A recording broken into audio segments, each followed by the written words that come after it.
तो हमें सभी डॉक्टर्स के प्रति ब्रह्मा बाबा और शिव बाबा ने ये कहा, हमको मालूम है कि आप बहुत बिजी रहते हो, लेकिन शिव बाबा ने हमें एक बात सुनाई, आप लोगों के लिए इतना पहले से सुनाई है कि डॉक्टर्स अपना कार्ड तो रखते ही है, और कार्ड का पीछे का तरफ मेजॉरिटी खाली होता है।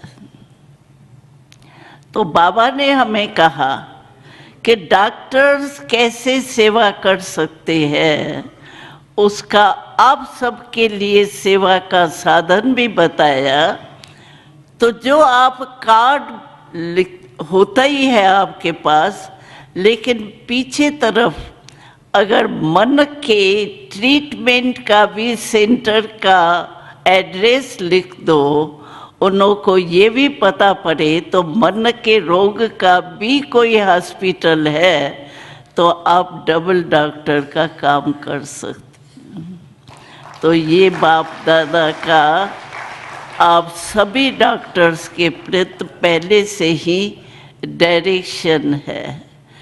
और हमने आज सुना टॉपिक ही है बॉडी और माइंड।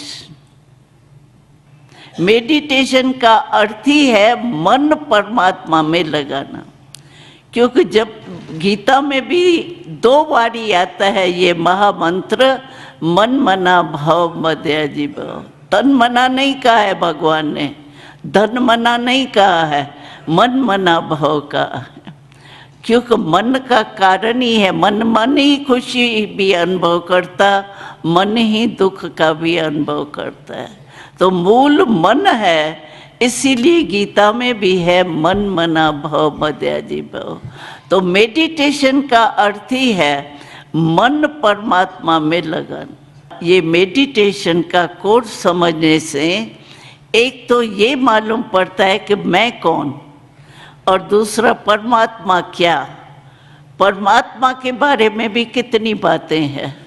कोई तो कहता है नाम रूप से न्यारा, और कोई फिर क्या कहते हैं कोने कोने में कण कण में भगवान है। कितना फर्क है, कहाँ है ही नहीं नाम रूप और कहाँ कण कण में भगवान है।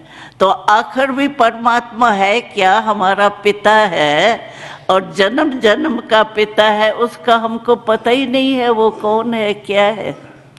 तो परमात्मा है कौन, यथार्थ रूप में परमात्मा कौन है, और मैं आत्मा क्या हूँ, आत्मा का स्वधर्म क्या है, आत्मा का कर्तव्य क्या है, आत्मा में कंट्रोलिंग पावर रूलिंग पावर कैसे आवे, ये मेडिटेशन से आपको अनुभव हो जाए।